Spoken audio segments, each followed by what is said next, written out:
जहां संभल में जो हिंसा हुई है उस पर जो एफआईआर दर्ज की गई है, इसी एफआईआर में बड़ा खुलासा हो रहा है। एफआईआर में जियाउर रहमान बर्क को आरोपी नंबर 1 बनाया गया है। जियाउर रहमान बर्क मतलब संभल के सांसद, समाजवादी पार्टी के बड़े नेता हैं जियाउर रहमान बर्क, संभल के सांसद हैं जियाउर रहमान बर्क, और उन्हें जो एफआईआर दर्ज हुई है संभल हिंसा में, उसमें आरोपी नंबर 1 बनाया गया है। दूसरे नंबर का आरोपी, दूसरे नंबर पर जो आरोपी है एफआईआर में, वो सुहेल इकबाल को बनाया गया। एफआईआर के मुताबिक जियाउर रहमान बर्क ने राजनीतिक लाभ के लिए भीड़ को भड़काने का काम किया। एफआईआर के मुताबिक सर्वे के दौरान भीड़ में सुहेल इकबाल खुद मौजूद था। हिंसा से 2 दिन पहले सांसद बर्क प्रशासन की अनुमति के बिना जामा मस्जिद पहुंच गए थे। वहां पर भड़काऊ भाषण भी उनकी तरफ से दिया गया था, और ये तमाम बातें जो हैं वो एफआईआर में मेंशन की गई, एफआईआर में दर्ज की गई हैं।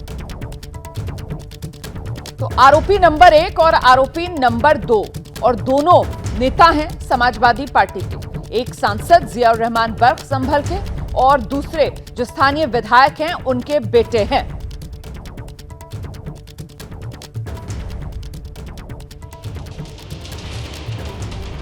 तो आइए जरा आपको और विस्तार से बता देते हैं कि आखिरकार ये जो पुलिस ने एफआईआर दर्ज की है, एफआईआर में क्या है। देखिए आप, आरोपी नंबर 1 जियाउर रहमान बर्क, सांसद संभल। आरोपी नंबर 2 सुहेल इकबाल है, स्थानीय जो विधायक हैं उनके बेटे। और बर्क पर क्या आरोप है कि राजनीतिक लाभ के लिए भीड़ को उकसाने का काम किया। जियाउर रहमान बर्क ने सांप्रदायिक माहौल बिगाड़ा जियाउर रहमान बर्क पर ने, और सुहेल पर आरोप है कि सर्वे के दौरान खुद मौजूद वहीं भीड़ के साथ सुहेल भीड़ को उकसाने का काम सुहेल की तरफ से किया गया। बर्क को लेकर खुलासा ये हो रहा है कि हिंसा से 2 दिन पहले बिना अनुमति के जो मस्जिद है वहां पर चले गए थे जियाउर रहमान बर्क। नमाज पढ़ी और नमाज के बाद भीड़ वहां पर जुटाई। भड़काऊ बयानबाजी भी वहां पर जियाउर रहमान बर्क की तरफ से की गई। हम सीधे आपको लेकर चलेंगे, हमारे साथ हमारे सहयोगी वरुण जैन इस वक्त मौजूद हैं। जरा वरुण जैन से जानते हैं कि कल तक समाजवादी पार्टी के जो मुखिया हैं, अन्य नेता हैं, उनकी तरफ से भी ये सवाल पूछा जा रहा था कि आखिरकार जियाउर रहमान बर्क और उन पर एफआईआर कैसे, उनको आरोपी कैसे बना सकते हैं। वो तो 24 नवंबर जब ये हिंसा भड़की है उस दिन उत्तर प्रदेश संभल में थे ही नहीं, वो तो बेंगलुरु गए हुए थे। ऐसे में अब एफआईआर से साफ हो रहा है कि आखिरकार वजह क्या है एफआईआर में जियाउर रहमान बर्क से लेकर सुहेल इकबाल तक के नाम की। वरुण, देखिए, बिल्कुल जिस तरीके से ये पूरी हिंसा हुई तो शुरुआत से ही ये बात पुलिस को लग रही थी कि ये एकाएक भीड़ इकट्ठी नहीं हो सकती, इसके पीछे कोई बड़ी साजिश है। और तो कहीं ना कहीं जिस तरीके से एफआईआर का कंटेंट है उससे ये बात साफ हो जाती है कि जो पूरी की पूरी हिंसा हुई है इसके पीछे एक बड़ी साजिश थी। और साजिश में जो आरोपी नंबर 1 है वो वहाँ के समाजवादी पार्टी के सांसद जियाउर रहमान है, क्योंकि जियाउर रहमान 2 दिन पहले ही बिना प्रशासन की अनुमति के, क्योंकि इतना सेंसिटिव मामला था, 2 दिन बाद ही सर्वे की टीम को आना था, बिना प्रशासन की अनुमति के वहां पर मस्जिद पर पहुंचे थे और वहां पर उन्होंने भीड़ को उकसाया था। और जो एफआईआर है वो ये बात अपने आप में बयां करती है कि राजनीतिक लाभ लेने के लिए जो भीड़ था उसको जो सांसद है जियाउर रहमान उन्होंने भड़काया था। और इतना ही नहीं, वह यहाँ की जो स्थानीय विधायक है उनके बेटे सुहेल इकबाल, वो भी वहां पर 26 तारीख जिस समय सर्वे की टीम पहुंची थी भीड़ के अंदर ही मौजूद थे। और लोगों को उसने ये बात कही थी कि किसी को घबराने की जरूरत नहीं है, अपने मंसूबों को पूरा करो क्योंकि जियाउर रहमान जो है वो हमारे साथ है। तो कहीं ना कहीं इन नेताओं ने अपनी राजनीति को चमकाने के लिए भीड़ को उकसाया, भीड़ को भड़काया। उसके बाद ही अचानक से इस तरीके से बड़ी संख्या में 700-800 लोग वहां पर पहुंच गए। और उसके बाद हालात इतने काबू हुए कि वो पथराव जिसकी चपेट में आकर 4 लोगों की तो जान चली गई और कई पुलिस वाले जो हैं वो भी घायल हुए हैं, स्थानीय लोग भी कई घायल हुए हैं। बहुत शुक्रिया आपका वरुण जैन इस तमाम जानकारी के लिए। संभल हिंसा को लेकर सियासत आप जानते हैं लगातार जारी है। समाजवादी पार्टी के नेता आज संभल जाएंगे। समाजवादी पार्टी के नेताओं का एक प्रतिनिधिमंडल जिसमें समाजवादी पार्टी के बड़े नेता माता प्रसाद पांडे, उनके समेत 11 पार्टी नेता हिंसा की जानकारी लेने के लिए संभल जाएंगे। समाजवादी पार्टी का ये प्रतिनिधिमंडल अखिलेश यादव को अपनी रिपोर्ट सौंपेगी। तो प्रतिनिधिमंडल में माता प्रसाद पांडे समेत 11 समाजवादी पार्टी के नेता हैं जो संभल आज जाएंगे और वहां से पूरी जानकारी इकट्ठा कर रिपोर्ट फिर अखिलेश यादव को सौंपेंगे। तो संभल में समाजवादी पार्टी नेताओं के जाने पर रोक की खबर भी सामने आ गई है। संभल के डीएम हैं, वो कह रहे हैं, राजेंद्र पेंसिया जो डीएम है संभल के, उनका बयान आया है। वो कह रहे हैं जिले की सीमा में नहीं घुसने दिया जाएगा। संभल से पहले ही समाजवादी पार्टी नेताओं को रोक दिया जाएगा। ये डीएम राजेंद्र पेंसिया की तरफ से साफ कर दिया गया है। संभल में हालात पूरी तरीके से काबू में हैं, लेकिन अभी भी स्थिति संवेदनशील बनी हुई है और ऐसे में एहतियात प्रशासन की तरफ से बढ़ती जा रही है। पूरा हिंदुस्तान इस वक्त सिर्फ एक सवाल का जवाब जानना चाहता है कि यूपी के संभल में हुई हिंसा का पूरा सच क्या है। एक सर्वे को लेकर बवाल इतना कैसे बढ़ गया कि हिंसा में 4 जान चली गई। संभल हिंसा में 800 से ज्यादा लोगों के खिलाफ मामला दर्ज किया गया है।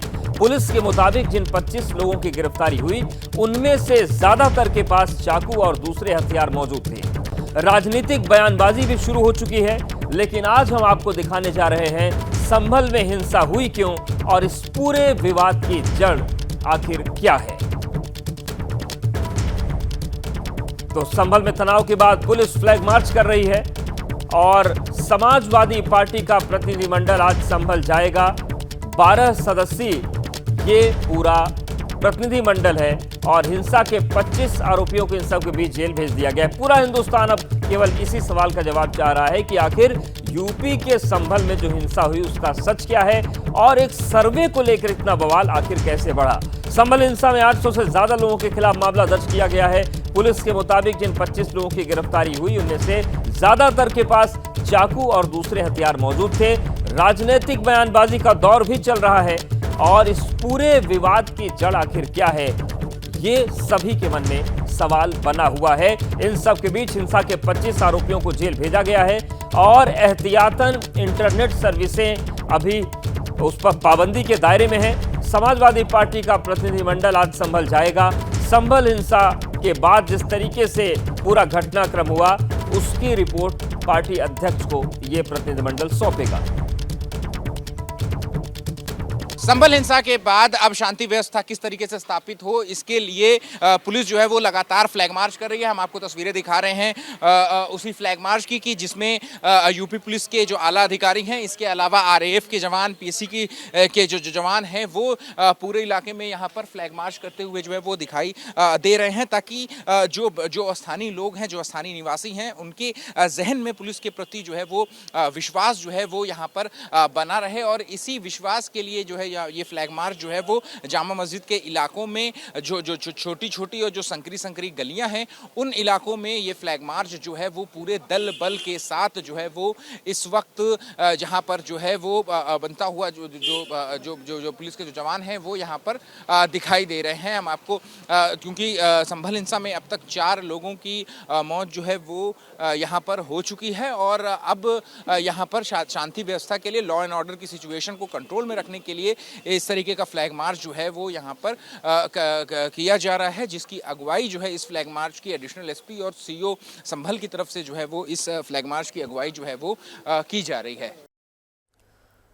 तो संभल हिंसा के दिन क्या हुआ था, डिप्टी कलेक्टर रमेश बाबू ने पूरी घटना को बताया। पथराव में डिप्टी कलेक्टर के हाथ और पैर में फ्रैक्चर हुआ है। हमारे सहयोगी अहमद बिलाल ने बात की रमेश बाबू से। कुछ शांतिपूर्वक चल रहा था, अचानक से ऐसा क्या हुआ, क्या हालात हुए कि स्थिति इतनी बिगड़ती चली गई? क्या देखा आपने, आप कहाँ थे, क्या देखा आपने, पूरा घटनाक्रम अगर बताएं। जिलाधिकारी महोदय संभल के आदेश दिनांक 23/11 के अंतर्गत रात में मुझे पता चला कि सुबह 6 बजे वहाँ पहुँचना है। 7 बजे के आसपास सर्वे टीम वहाँ पहुँचती है, सकुशल एंट्री उनकी हो जाती है मस्जिद के अंदर। 7 बजे से लेकर के 9 से 9:15 बजे तक कोई ऐसी बात नहीं आई, सब ठीक ठाक रहा, शांतिपूर्ण सर्वे हो रहा था। वही 9:15 के आसपास जो ढलान का रास्ता है आगे गली में जाता है, तो मस्जिद की दूसरी तरफ था वो, तो उस तरफ से जो है काफ़ी आवाज़ आने लगी, हल्ला हो रहा था। इसी बीच हम लोग वहाँ गए, नीचे ढलान से उतर करके, पुलिस भी हमारे साथ में थी, करीब 30-40 लोग थे, कुछ और भी लगे हुए थे। तो देखा गया कि करीब 600-700 आदमी, 800 आदमी के आसपास आगे आने की कोशिश कर रहा है। उनको समझाया गया, समझा करके उनको रोकने का प्रयास किया गया। कुछ वापस भी हो गए, लेकिन फिर दोबारा वापस आ गए। भीड़ थी, धीरे धीरे नहीं इकट्ठा हुई, एकदम से अचानक से नजर आई। भीड़ बढ़ती जा रही थी, ऐसा लग रहा था कि अगल बगल घरों में लोग घुसे हुए और निकल के आ रहे हैं। एकदम से उनकी संख्या अधिक बढ़ गई, पत्थर भी बरस फेंकने लगे। हम लोग ने बचाव का प्रयास किया, समझाने का प्रयास किया कि पत्थर न चलाइए, ये गलत है, कोर्ट के आदेश का पालन किया जा रहा है। लेकिन भीड़ दोबारा उसमें जो है संख्या और बढ़ गई और फिर अटैक किया उन लोगों ने। भीड़ में क्या आपको लग रहा है कुछ बाहरी तत्व भी थे और क्या अपनी पहचान छिपाने के लिए मुंह पर कपड़ा बांधा हुआ था? किस तरीके के लोग थे? ऐसा लगता है उसमें स्थानीय लोगों के साथ साथ बाहरी लोग भी आए हुए थे, जो आसपास के इलाके मोहल्लों के थे, वो लोग भी वहाँ जमा हो गए थे। तो सुना आपने डिप्टी कलेक्टर रमेश बाबू, जिनकी मस्जिद की गेट पर तैनाती थी और उसके बाद इन पर पत्थरबाजी जब हुई तो हाथ और पैर में फ्रैक्चर आया। लेकिन सवाल लगातार बना हुआ है कि संभल में जो हिंसा हुई उसके पीछे का सच क्या है। आखिर सर्वे को लेकर जो इतना बड़ा बवाल हुआ वो क्यों हुआ, और कार्रवाइयों के बीच हर कोई यही जानना चाहता है कि जो चाकू और हथियार मिले उनके पीछे का राज क्या है। क्या तैयारी इसकी पहले से थी या फिर अचानक से माहौल बिगड़ गया?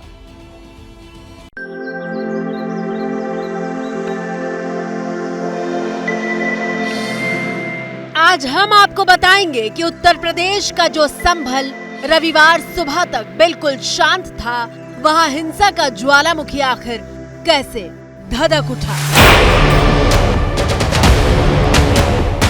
शांत रहो, जो मन में कर लो, कौन क्या कह रहा है?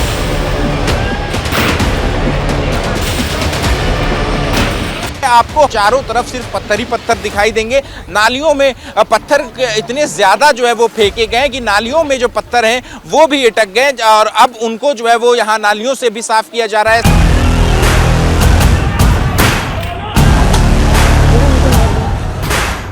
आज हम बताएंगे कि संभल की बाबरी मस्जिद कही जाने वाली शाही जामा मस्जिद की चौहद्दी में हिंसा का चक्रव्यूह कैसे रचा गया।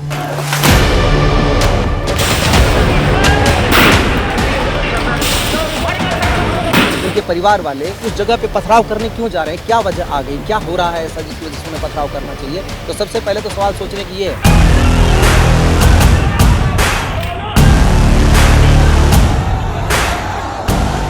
सड़क पर पत्थरों की ये चादर किसने बिछाई? कोई ऐसे ही धर्म का काम करने नहीं जा रहा था, कोई पुण्य का काम करने नहीं जा रहा था, किसी की मदद करने नहीं जा रहा था, पढ़ाई करने नहीं जा रहा था, नौकरी करने नहीं जा रहा था। पूरे शहर को इन लोगों ने आग में झोंक दिया।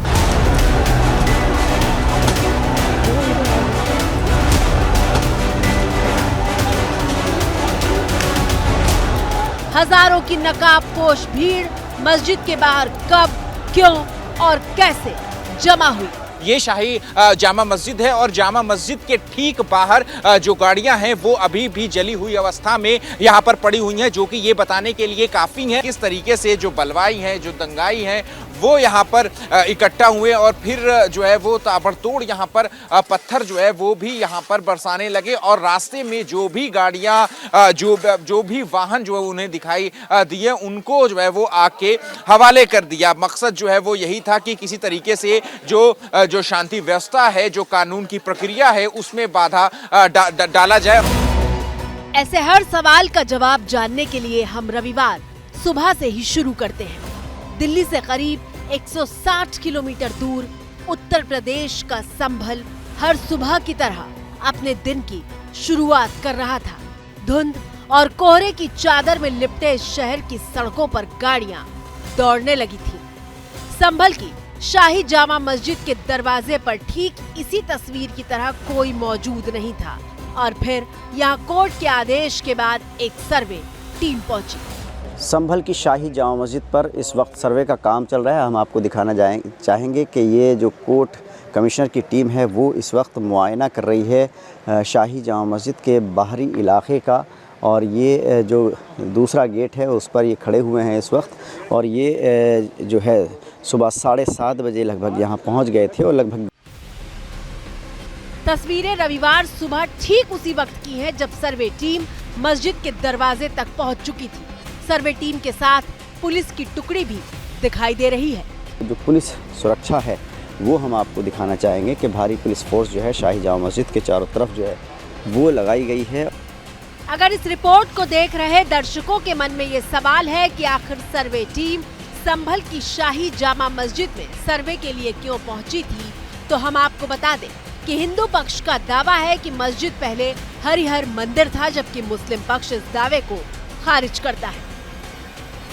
सर्वे में कोई ऐसी आपत्तिजनक कोई चीज नहीं पाई गई है जिससे कोई संदेह इस तरह का हो। यही माना जाएगा कि ये असलियत में जामा मस्जिद ही है। संभल में जो हरिहर मंदिर है, हम सारे लोग जानते हैं कि हमारी आस्था का केंद्र है और हमारे बिलीफ और फेथ के अनुसार यहाँ पे 10 अवतार में से कल की अवतार इसी जगह पे होना है। 1529 में बाबर ने इस जगह को मंदिर को तोड़ के यहाँ पे तथाकथित मस्जिद के रूप में कन्वर्ट करने की कोशिश की थी और आज उसी के लिए यहाँ पे दावा पेश किया गया है। 19 नवंबर को हिंदू पक्ष की याचिका पर सुनवाई करते हुए सिविल कोर्ट ने संभल की जामा मस्जिद में सर्वे कराने के आदेश जारी किए थे। मस्जिद की फोटोग्राफी और वीडियोग्राफी कराने के बाद 7 दिन के भीतर रिपोर्ट कोर्ट में दाखिल करने को कहा गया था। आपकी स्क्रीन पर मौजूद ये तस्वीरें 19 नवंबर की शाम की हैं, जब कोर्ट का आदेश आने के बाद सर्वे टीम पुलिस और प्रशासन के साथ मस्जिद पहुंची थी। 1 घंटे तक सर्वे हुआ, लेकिन रात होने की वजह से दोबारा सर्वे की गुजारिश की गई। 24 नवंबर को संभल की बाबरी मस्जिद कही जाने वाली जामा मस्जिद में दोबारा सर्वे की तारीख और वक्त तय हुआ। पुलिस के साथ सर्वे टीम मस्जिद के भीतर गई। सुबह 7:30 बजे सर्वे शुरू हो चुका था। 1.25 घंटे का वक्त बीत चुका था, लेकिन जैसे ही घड़ी में सुबह के 9:15 बजे का वक्त हुआ, मस्जिद को 3 तरफ से भीड़ ने घेर दिया। 9:15 बजे जहां हम खड़े हैं मस्जिद के पीछे, यहाँ भीड़ बहुत अधिक हो गई थी। अचानक जो भीड़ थी उन्होंने पुलिस को धकेलना जब शुरू किया तब और पीछे से कुछ पत्थर आए तो पुलिस ने हल्का बल प्रयोग किया और क्योंकि पत्थरबाजी शुरू हुई 9:15 बजे। भीड़ कितनी थी और किस तरह पुलिस को हटाकर आगे जाना चाहती थी, उसकी मिसाल है ये तस्वीरें। मस्जिद की तरफ जाने वाली सड़क लोगों से पटी हुई है। पुलिस के रोकने पर भी भीड़ मानने को तैयार नहीं थी और इसके बाद भीड़ को खदेड़ने के लिए पुलिस लाठीचार्ज करती है।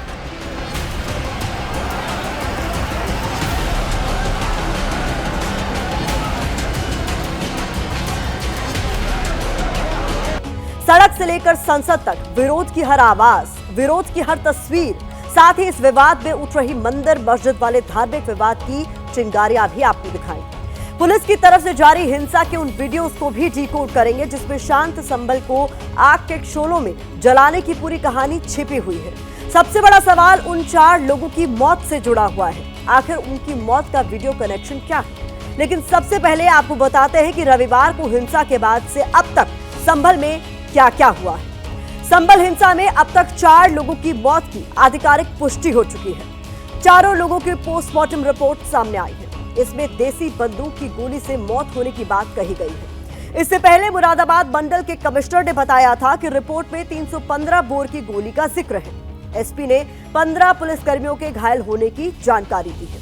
अब तक हिंसा को लेकर 25 लोग गिरफ्तार कर लिए गए हैं। अब तक पुलिस की तरफ से कुल 7 एफआईआर दर्ज की गई है। संभल से समाजवादी पार्टी के सांसद जियाउर रहमान बर्क और स्थानीय विधायक इकबाल महमूद के बेटे सुहेल इकबाल के खिलाफ भी केस दर्ज किया गया है। दोनों पर हिंसा के लिए उकसाने का आरोप है। इसके अलावा सीसीटीवी फुटेज और ड्रोन के आधार पर आरोपियों की पहचान की जा रही है। इसके साथ ही संभल हिंसा की मजिस्ट्रेट जांच के आदेश दे दिए गए हैं। लेकिन रविवार की हिंसा के बाद संभल में आज शांति दिखी। चप्पे चप्पे पर पुलिसकर्मियों की तैनाती दिखी। सबसे पहले ग्राउंड जीरो से हमारे संवाददाता की रिपोर्ट आपको दिखाते हैं, उसके बाद उस वीडियो की करेंगे बात जो इस पूरी हिंसा में चर्चा का केंद्र बना हुआ है।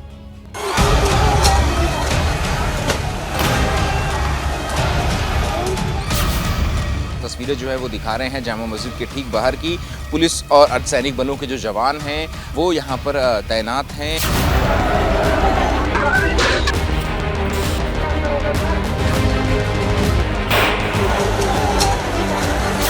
सभी पत्थरबाजों को आइडेंटिफाई किया जाएगा और जितने भी लोगों के खिलाफ मुकदमा लिखा गया है उन सब लोगों को गिरफ्तार करके जेल भेजा जाएगा।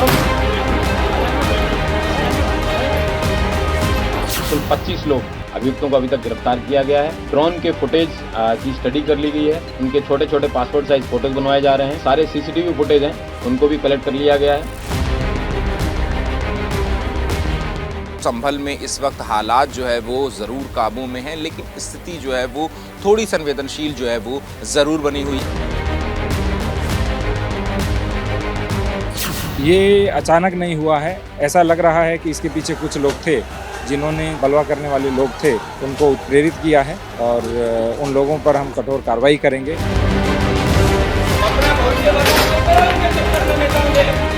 टीम द्वारा मौके पे कल देर रात्रि जब सब लोग चले गए थे, इस तरीके के वेपन घटनास्थल पे जहाँ पे कई सारे चप्पल जूते पड़े थे, उनके बीच में ये भी बरामद हुआ।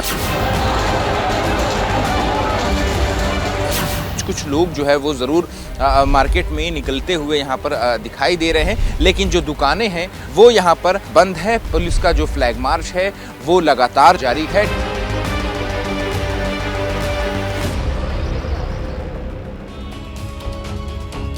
संभल में सांप्रदायिक हिंसा के दृश्य आपने देखे। हमने आपको उपद्रवियों की तरफ से पत्थरबाजी के वीडियो भी दिखाए, तो पुलिस की तरफ से उपद्रवियों के खिलाफ एक्शन की तस्वीरें भी दिखाई, जो इस वक्त भी आपके टीवी स्क्रीन पर है। लेकिन चर्चा उन सवालों की करेंगे जो हिंसा में 4 मौत के बाद खड़े हो रहे हैं। जैसे कि सबसे पहला सवाल ये कि क्या पुलिस को इतने बड़े उपद्रव की आशंका नहीं थी?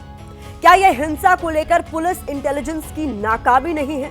संभल हिंसा में आखिर 4 लोगों की मौत कैसे हुई? क्या 4 लोगों की जान पुलिस की फायरिंग में हुई? क्या उपद्रवियों की तरफ से गोलियां चलाई गई जो इन लोगों को लगी? 2 लोगों की पोस्टमार्टम रिपोर्ट में 315 बोर की गोली लगने की थ्योरी का सच क्या है? सवाल यह भी है कि अगर पुलिस की गोली से जान गई, जैसा मुस्लिम पक्ष दावा कर रहा है, तो क्या पुलिस के पास फायरिंग के अलावा भीड़ को काबू करने का कोई और विकल्प या रास्ता नहीं था? पुलिस एक्शन के वीडियो और दोनों पक्षों के दावों को सामने रखती है हमारी ये इन्वेस्टिगेटिव रिपोर्ट देखिए।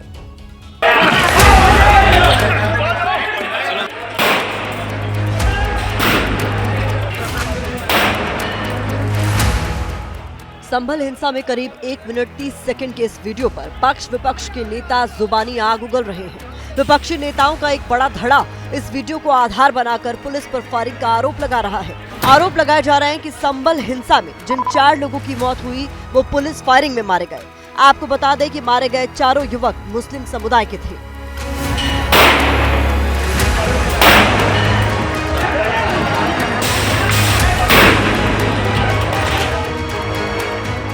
अब सबसे पहले इस वीडियो को डिकोड करते हैं। संभल में विवादित स्थल के पास एक गली में भारी संख्या में पुलिसकर्मी तैनात दिखे। पुलिसकर्मियों पर उपद्रवियों की तरफ से पत्थर फेंके जा रहे थे। वीडियो में सड़क पर ईंट और पत्थर पड़े दिख भी रहे हैं। वीडियो में कुछ पुलिस वालों के हाथों में हथियार भी नजर आ रहे हैं। उपद्रवियों को टारगेट करते हुए पुलिस हथियारों का इस्तेमाल भी करती हुई देखी जा सकती है। पुलिस की तरफ से भी कुछ वीडियो जारी किए गए हैं जिसमें दूसरे एंगल से पथराव की तस्वीरें कैद हैं।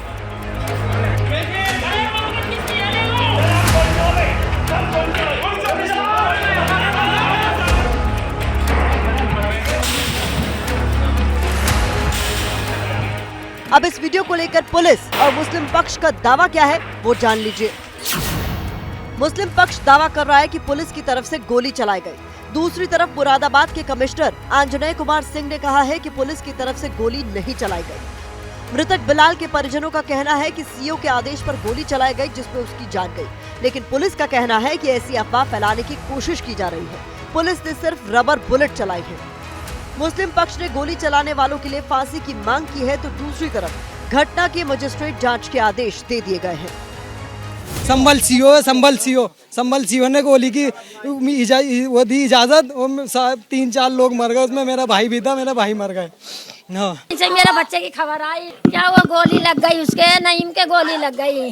जितकी बहुत दूरी से जाकर पुलिस ने गोली मारी है, बहुत दूरी से मारी। मेरे बच्चे के पुलिस ने मारी है, मेरे जी बहुत दूर आ चुके थे वो। जैसे उन्होंने कहा कि मैंने खुद पुलिस को फायरिंग करते हुए देखा, तो मैं ये पूछना चाहता हूँ जफर साहब से कि क्या वो सर्वे अंदर करवा रहे थे या बाहर फायरिंग देख रहे थे, जबकि वो 10:30 पौने 11 बजे तक तो सर्वे करा रहे थे। और जितनी भी ये घटना कारित हुई मुख्य रूप से वो 10 से लेकर के 11 बजे के बीच हुई थी।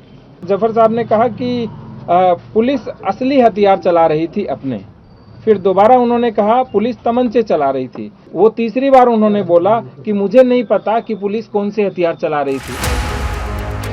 इस बीच 2 लोगों की पोस्टमार्टम रिपोर्ट में उनको 315 बोर की गोली लगने की बात सामने आई है। हमारी रिसर्च के मुताबिक 315 बोर वाली गन का इस्तेमाल पुलिस भी करती है और अवैध तमंचों में भी इसका इस्तेमाल असामाजिक तत्वों की ओर से किया जाता है।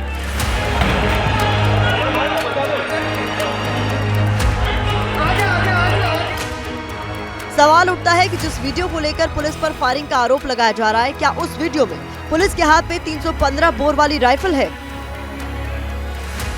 देखिए, ये जो नॉर्मल दिखाई दे रहा है ये एक पिस्टल है। ग्लॉक पिस्टल भी होती है, रशियन पिस्टल होती है और दूसरी बहुत सारे कंट्रीज से पिस्टल उत्तर प्रदेश पुलिस को, दिल्ली पुलिस को, तमाम पुलिस को दी गई हैं। तो ये छोटी जो पिस्टल है वो एक ग्लॉक पिस्टल हो सकती है और दूसरा जो बड़ा गन है वो AK-47 है, वो भी रशियन मेड है। एक्सपर्ट्स की राय जो भी हो, लेकिन एबीपी न्यूज इसकी आधिकारिक पुष्टि नहीं करता। हमारा मकसद दोनों पक्षों के दावों को दिखाते हुए सच को सामने लाना है। फिलहाल गोली किसने चलाई, इस सवाल पर सस्पेंस बरकरार है।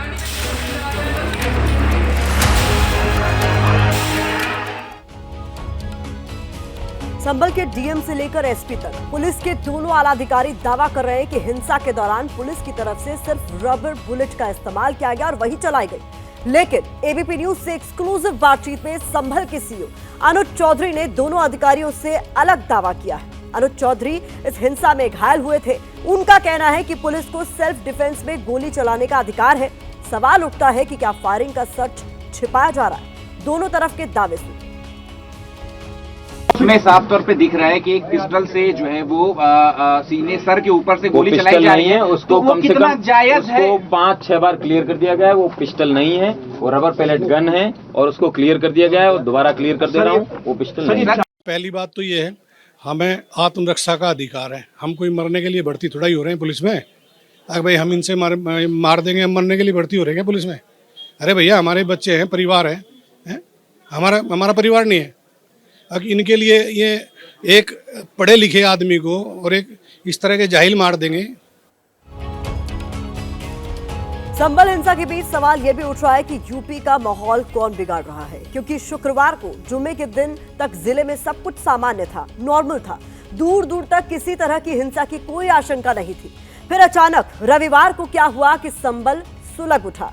अब इस मामले में कुछ मुस्लिम धर्मगुरुओं की भूमिका भी जांच के घेरे में आ चुकी है। पुलिस ने संभल जामा मस्जिद के सदर जफर अली को पूछताछ के लिए हिरासत में ले लिया है।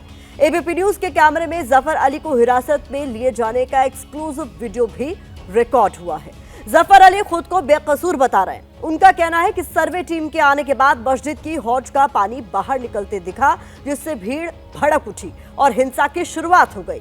दूसरी तरफ एबीपी न्यूज को पुलिस ने बताया है कि साक्ष्यों सबूतों के आधार पर सदर को हिरासत में लिया गया है। इस मसले पर धर्मगुरुओं के बीच कैसे वाक युद्ध छिड़ा हुआ है, वो भी सुनिए। शासन गलत कह रहा है, बिल्कुल गलत कह रहा है, अपने बचाव में कह रहा है। एसडीएम साहिबा ने जब ये आदेश दिया कि इसे खाली किया जाए, उस पानी को देखकर ज्यादा भीड़ आई और ये अफवाह फैल गई पूरे शहर में कि मस्जिद की खुदाई हो रही है बिना कोर्ट के आदेश के। जब 2024 में कोर्ट के आदेश पर अगर जांच करने जाए एजेंसियां, तो उसके बाद हिंसा भड़क जाएगी और हिंसा में कई लोग मर जाएंगे। आप कल्पना करिए 2034 में, 44 में क्या होगा। वो भारत का दृश्य हम लोग कल्पना कर रहे हैं? नहीं कर रहे हैं ना। अब संभल हिंसा पर जारी सियासी कलह का चैप्टर खोलते हैं। रविवार को संभल में हिंसा हुई और आज संसद के शीतकालीन सत्र की शुरुआत हुई। सरकार को घेरने के तमाम दूसरे मुद्दों के साथ संभल को लेकर भी विपक्ष के तेवर आक्रामक दिखे। समाजवादी पार्टी के अध्यक्ष अखिलेश यादव ने संभल सांसद जियाउर रहमान बर्क के साथ लोकसभा स्पीकर ओम बिरला से मुलाकात की। इस दौरान डिंपल यादव समेत पार्टी के दूसरे सांसद भी उनके साथ मौजूद रहे। अखिलेश ने स्पीकर को बर्क पर हुई एफआईआर की जानकारी दी और पूरे मामले में दखल देने की मांग की। यहां आपको एक बार फिर से बता दें कि एसपी सांसद बर्क के खिलाफ भी पुलिस ने केस दर्ज किया है। संभल के मुद्दे पर अब हिंदू मुस्लिम वाली जुबानी फाइट शुरू हो गई है। विपक्ष जानबूझकर मुस्लिमों को टारगेट करने की बात कह रहा है, तो दूसरी तरफ बीजेपी के नेता विपक्ष पर हिंसा के बहाने सियासी रोटियां सेकने के आरोप लगा रहे हैं।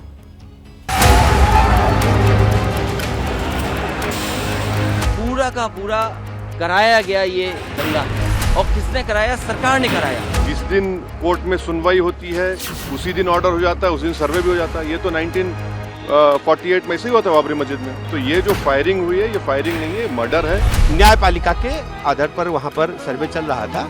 जो भी घटना हुई है वो दुखद है और पूरी घटना की जांच होगी और निष्पक्ष कार्रवाई। अगर सर्वे कराने के लिए गए थे तो पुलिस ने क्यों इजाजत दी है सामाजिक तत्वों को जाकर के वहाँ गाली गलौज करने की? उन्होंने लाठीचार्ज किया और सीधे सीधे गोली चलाई, और जब गोली चलाएगी तो आदमी फिर पत्थर भी नहीं चलेगा। पुलिस प्रशासन ने जानबूझ करके संभल को आग में झोंका है। ये सोची समझी रणनीति के तहत वहाँ के सांसद, वहाँ के विधायक दल के बेटा, वहाँ के कट्टरपंथी, उतने लोग कहाँ से आ गए?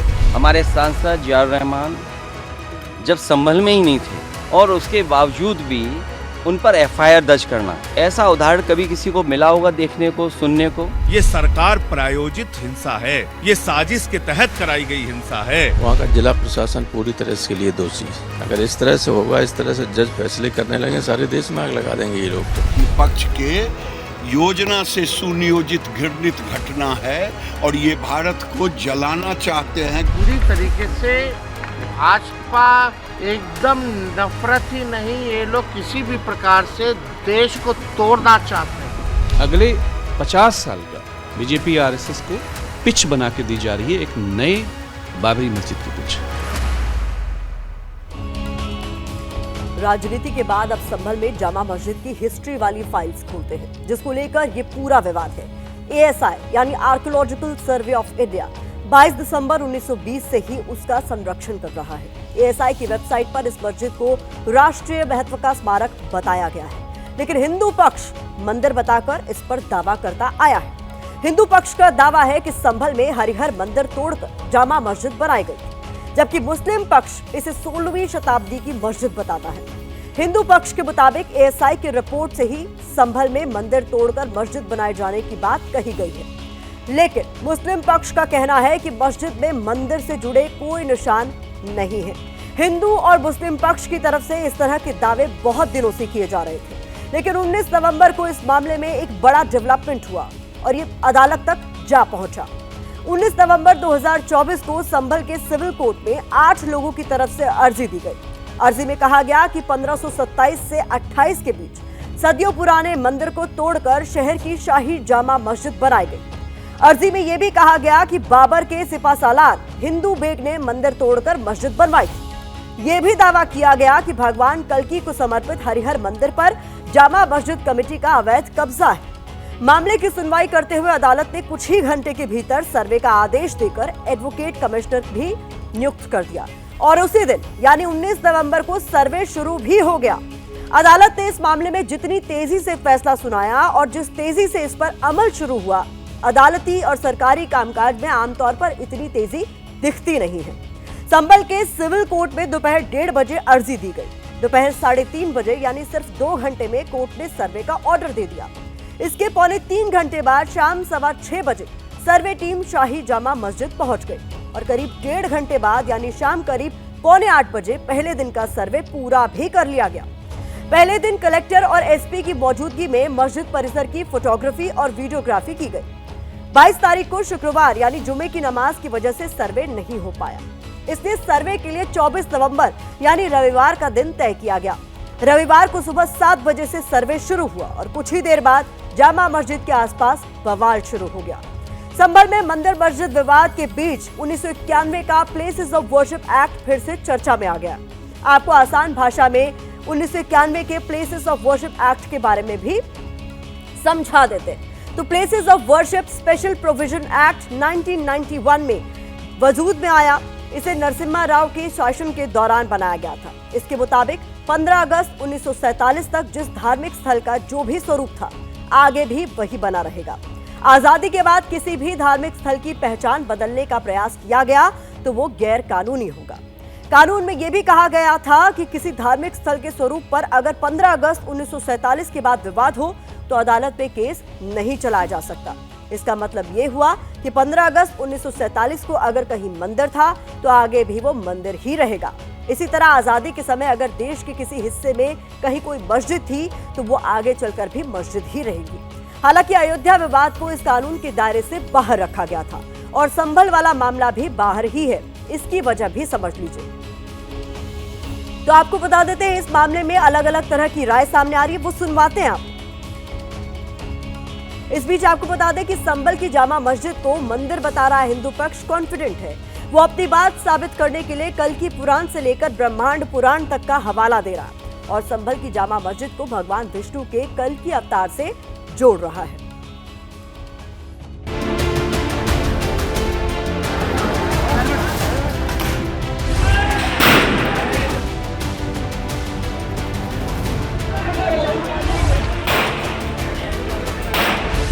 संभल की इस जामा मस्जिद को लेकर दिल्ली से लेकर लखनऊ तक सियासत गर्म है। हुक्मरानों की धड़कनें बढ़ी हुई हैं क्योंकि इसी मस्जिद के आसपास की गलियों में पत्थर चले,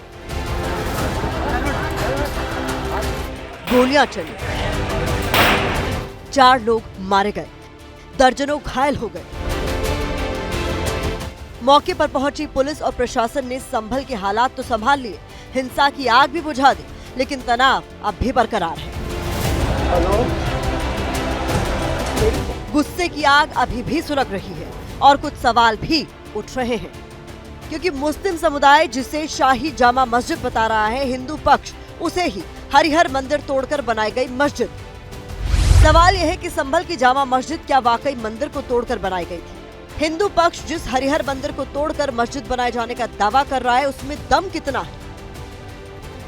दस्तावेजी सबूत के आधार पर हम इनके जवाब तक पहुंचने की कोशिश करेंगे, लेकिन उससे पहले बताते चले कि हिंदू पक्ष हरिहर मंदिर को भगवान विष्णु के कल की अवतार की भविष्यवाणी से जोड़ता है। दरअसल संभल में विवाद से लेकर हिंसा तक सब कुछ कई सवालों में उलझा हुआ है। मामला कोर्ट में भी चल रहा है। ऐसे में राजनीतिक दलों को इस मामले में अभी कोई भी आम राय बनाने से बचना चाहिए। पहले भी मंदिर मस्जिद वाले विवादों का निपटारा कोर्ट से शांतिपूर्ण तरीके से होता आया है। इस मामले में भी अदालत दोनों पक्षों को सुनने के बाद ही अंतिम निर्णय लेगी, लेकिन तब तक हम सभी पक्षों से यही अपील करेंगे कि शांत रहें, अफवाहों से बचें और असामाजिक तत्वों को माहौल बिगाड़ने का मौका बिल्कुल भी न दें।